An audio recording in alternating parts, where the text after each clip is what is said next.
तो आप सभी को नमस्ते प्रणाम। मैं आपको अपना ठाकुर प्रखर सिंह और रात के 10 बज चुके हैं और कहानी का जो सिलसिला है बदस्तूर जारी है। कल कहानी आ नहीं पाई चूँकि कल मैं घर पे था नहीं, चूँकि जो मेरी माता जी हैं उनके पैर में फ्रैक्चर हो गया। कहीं गई थी और काफ़ी खुशमिजाजी के साथ शॉपिंग वगैरह कर रही थी। उसी दौरान सड़क पे ध्यान था नहीं, सड़क पे गड्ढा था, पैर पड़ा, पैर मुड़ गया, शायद गिर भी पड़ी थी। उसके बाद फिर फ़ोन आता है, फिर जाना पड़ता है, फिर उनको लेके हॉस्पिटल जाना हुआ। वहाँ पता चला कि उनके पैर में फ्रैक्चर है, फिर प्लास्टर वगैरह हुआ। तो इन्हीं सब चक्करों में कल वीडियो नहीं बना पाया और कई लोग पूछ भी रहे थे इंस्टाग्राम पे भी कि क्यों नहीं आया, तो बस यही रीज़न था। लेकिन आज से फिर से वही सिलसिला बदस्तूर जारी है। अब आते हैं आज की कहानी की बात करते हैं। और आज की कहानी की बात करूँ तो ये कहानी हम जैसे नौजवानों को, चूँकि मेरी भी उम्र ज़्यादा है नहीं, और जो भी 22, 23, 24 यहाँ तक कि 30, 35 साल तक है, उन तमाम लोगों को इस कहानी से बहुत कुछ सीखने को मिलेगा, बहुत कुछ समझने को मिलेगा। चूँकि ये कहानी आमतौर पे अगर आप ध्यान से समझें तो बहुत कुछ सिखा के जाएगी। और ये चीज़ें, ये आवेश, ये गुस्सा हर नौजवान के अंदर है। अब ऐसा क्यों कह रहा हूँ, कहानी सुन लीजिए पहले। मध्य प्रदेश में एक बेहद मशहूर जगह है नागपुर। शायद किसी नाम, किसी पहचान की मोहताज नहीं है नागपुर। इसी नागपुर में एक लड़का रहा करता था, उम्र बमुश्किल 25 साल, दिलप्रीत उर्फ बिक्की।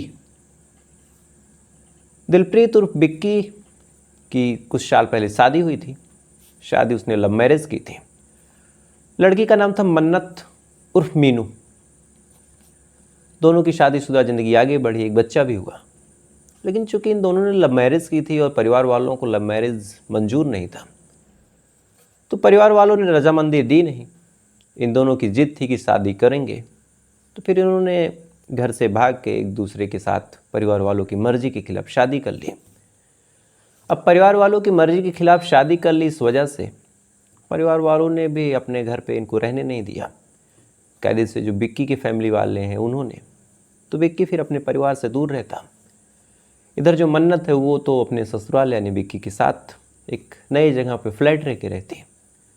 तमाम चीज़ें बिल्कुल ठीक चल रही थी। अब धीरे धीरे जब शादीशुदा ज़िंदगी आगे बढ़ी और 5 साल लगभग हो गए, तो इस दौरान फिर एक चीज़ और हुई कि परिवार वालों की भी नाराज़गी आखिर कब तक हो। कोई भी हो अपनी बिटिया से, अपने बेटे से कितने दिन दूर रहे। तो फिर मन्नत के फैमिली वाले भी बातचीत करने लगे, इधर बिक्की की फैमिली वाले भी बातचीत करने लगे। लेकिन अभी तक दोनों अलग अलग ही रह रहे थे।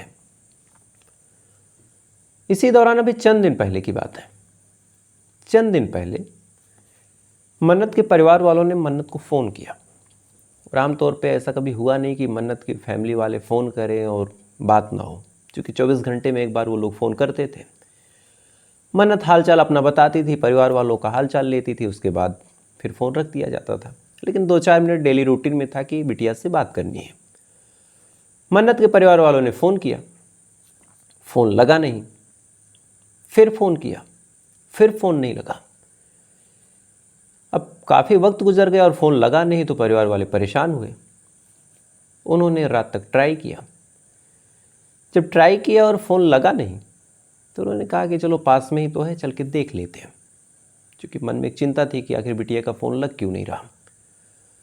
उसके बाद उसके फ्लैट के पास ये लोग देखने जाते हैं। जब देखने जाते हैं तो फ्लैट पे जब पहुंचते हैं तब पता चलता है कि फ्लैट जो है बाहर से बंद है। अब बाहर से बंद फ्लैट, थोड़ा परेशान हुए परिवार वाले। उन्होंने वहीं से खड़े खड़े मन्नत को फ़ोन कर दिया।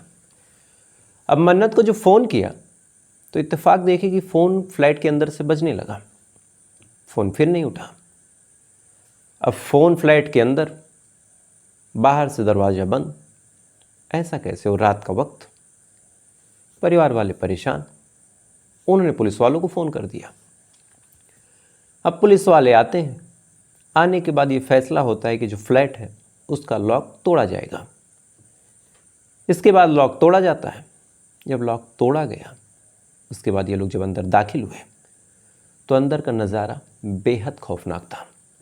अंदर मन्नत की लाश पड़ी हुई थी। लाश पूरे शरीर से उसके खून रिस रहा था। जगह जगह चोट के निशान थे, सर पे किसी भारी चीज़ से मारा गया था। अब ये तमाम चीज़ जैसे पुलिस वाले देखते हैं, परिवार वाले देखते हैं, फ़ौरन हैरान परेशान। आनन फानन में पूरे कमरे को चेक किया गया, पूरे बिल्डिंग को चेक किया गया, सबसे पूछा गया कि कौन आया था। ये तमाम चीज़ें चलने लगी। उसके बाद पुलिस वालों ने परिवार वालों को समझा बुझा के बॉडी अपने कब्ज़े में ली, बॉडी को पोस्टमार्टम के लिए भेजा। और जैसे ये तमाम चीज़ें हो रही थी, इसी दौरान जो मन्नत है उसके घर वालों ने कहा कि हमें अपने दामाद यानी बिक्की पे ही शक है। अब ये शब्द जब पुलिस वालों ने सुना तो फिर पूछा क्यों, तो उन्होंने कहा कि हमारी बिटिया के हमारे दामाद से ताल्लुकात अच्छे नहीं थे और आए दिन लड़ाई झगड़ा होता था, और इसको लेके हमने एक कंप्लेन आज ही दर्ज करवाई है। अब ये चीज़ जब पुलिस वाले सुनते हैं तो सुनने के बाद उन्हें भी इस बात पे यकीन हो जाता है, क्योंकि एक चीज़ और थी कि रात में जो पति था फ्लैट पे था नहीं, बाहर से बंद था, अंदर लाश। तो ये तमाम चीज़ें इंडिकेट कर ही रही थी कि कहीं ना कहीं जो बिक्की है वो गलत है। पुलिस वालों ने बिक्की की तलाश शुरू करी। इधर बॉडी का पोस्टमार्टम हुआ, उसका रिपोर्ट आया तो रिपोर्ट में ये क्लियर था कि किसी भारी चीज़ से मारा गया, इस वजह से डेथ हुई है।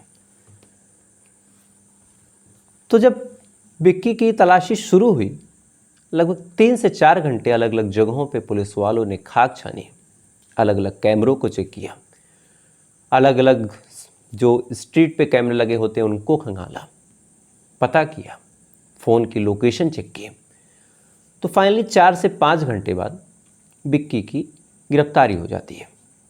अब जब बिक्की की गिरफ्तारी हो गई, होने के बाद अब उससे पूछताछ शुरू हुई कि क्या तुमने मारा है।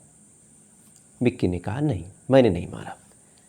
अब पुलिस वालों ने खुद पूछा कि अगर भाई तुमने नहीं मारा तो फिर तुम भागे क्यों। अब बिक्की खामोश। पुलिस वालों ने यह भी पूछा कि अगर तुमने नहीं मारा तो फ्लैट पे तुम वापस रात में आई क्यों नहीं।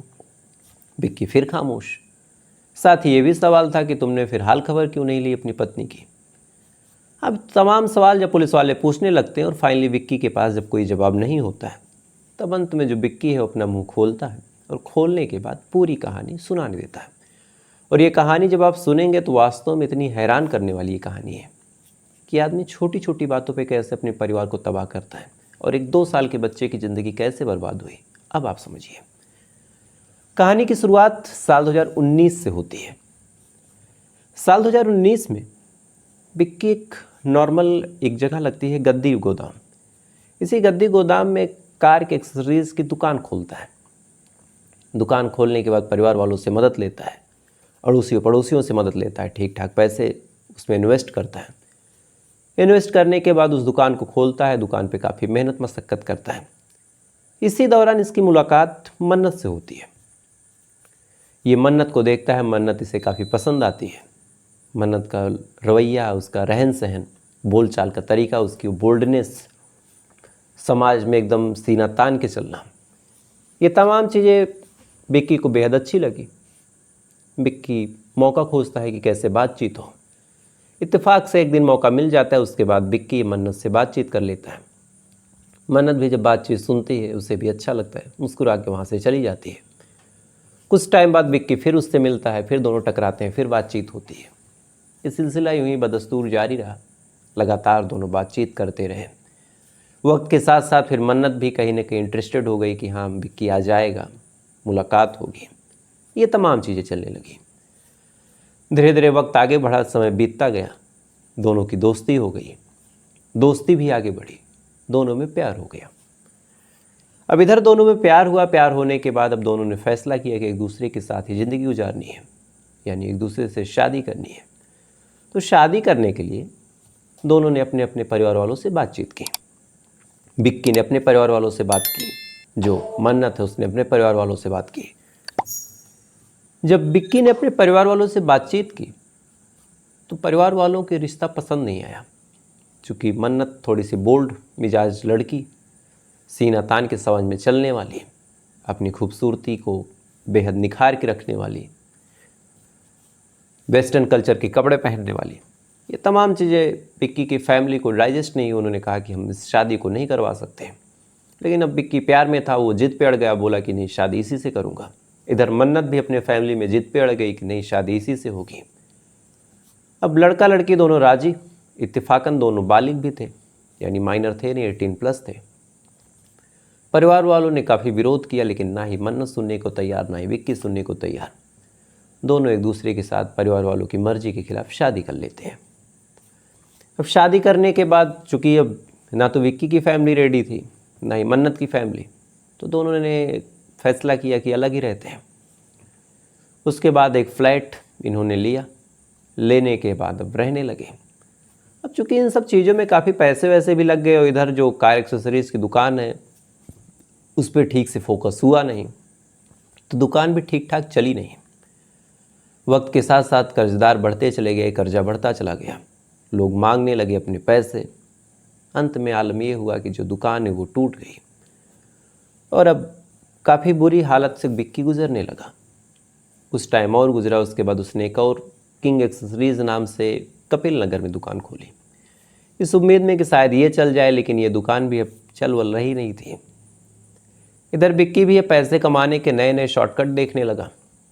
कभी वो जुआ खेल लेता, कभी वो कुछ और कर लेता, कभी सट्टा बाजारी में चला जाता।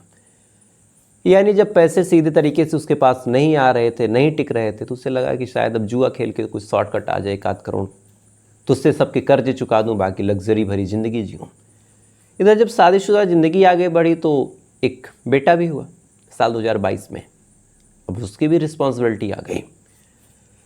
इधर अब ये काम धाम करने लगा, कुछ काम वाम चल नहीं रहा था, जुआ हुआ भी खेलने लगा, तो वहाँ से भी अब पैसे जा ही रहे थे, आ नहीं रहे थे। इन तमाम चीज़ों के चलते अब वो शराब वराब भी पीने लगा, यानी आमदनी कम और खर्चे बढ़ते ही चले गए। वक्त के साथ साथ वो एक बड़ा जुआरी और एक बड़ा शराबी बन गया।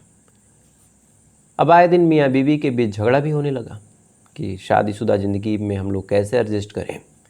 इधर विक्की लगातार शराब पी के आता, मनप्रीत से झगड़ा करता, यानी मन्नत से। ये तमाम चीज़ें चलती ही रही।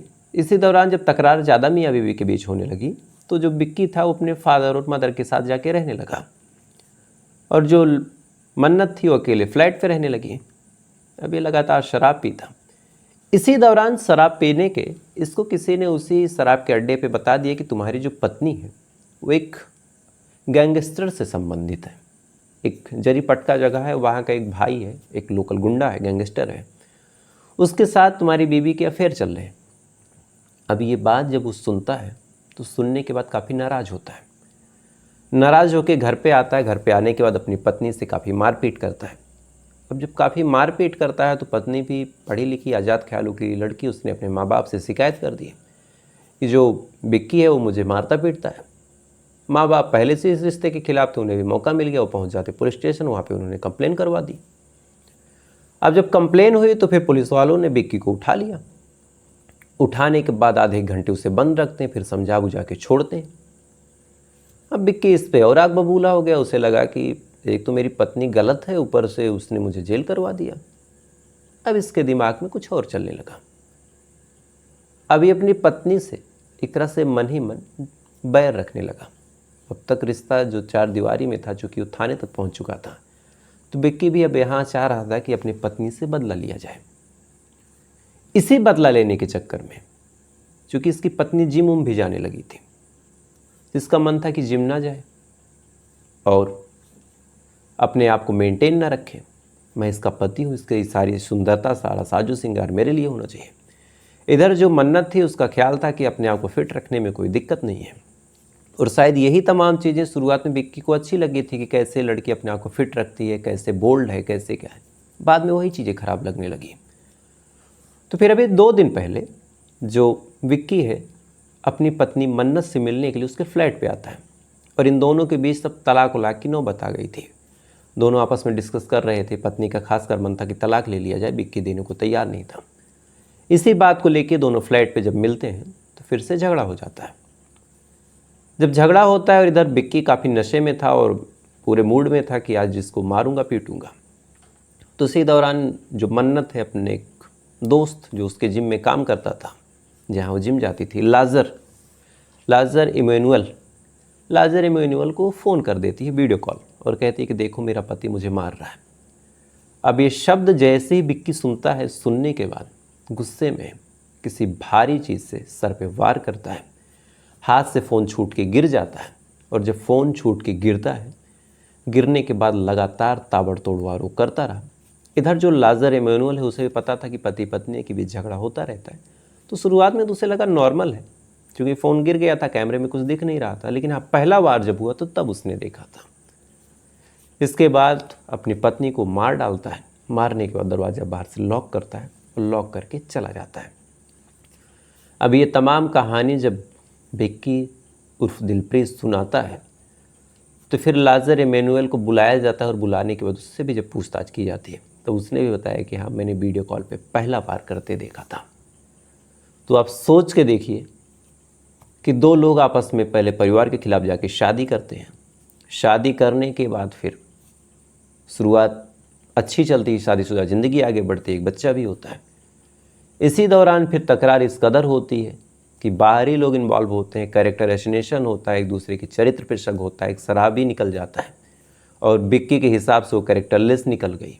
फिर जिम को लेके झगड़ा और इन तमाम चीज़ों की जो मेन वजह थी वो यही थी कि शायद अगर परिवार की रजामंदी के साथ शादी होती तो कॉम्प्रोमाइज़ और समझौता करवाने के लिए घर के बड़े बूढ़े होते, लेकिन यहाँ पे दोनों ही परिवार वालों के अरमानों का गला घोट के बाहर निकलते हैं, आज़ादी का ख्याल देखते हैं, फिर वही आज़ादी एक दूसरे का नाशूर बनती है और कत्ल होता है। तो आज भी शायद लव मैरिज हमारे हिंदुस्तान में सक्सेस है, लेकिन इस कदर भी नहीं है कि परिवार वालों के अरमानों को आप गला घोट दें। आप 1 2 बार 4 बार 10 बार ट्राई करते, परिवार वाले मान जाते हैं। और अगर आप परिवार वालों के खिलाफ गए, आपने शादी की, तो फिर आपकी जिम्मेदारी भी बनती थी कि परिवार वालों को आप गलत सिद्ध करें और दिखाएं कि हमारा रिश्ता कितना खुशहाल है। लेकिन शुरुआत में आप इधर से गए, बाद में आप उधर से गए। खैर, अब उस 2 साल के बच्चे का क्या होगा आप सोच के देखिए। मायके वाले लेते हैं, ससुराल वाले लेते हैं, कौन लेता है? तो फिलहाल ये थी पूरी कहानी। अब आपसे कल फिर मुलाकात हुई किसी दूसरी कहानी के साथ। तब तक अच्छे रहिएगा, खुश रहिएगा, अपना ख्याल रखिए, अपने देश का ख्याल रखिए। जय हिंद, वंदे मातरम।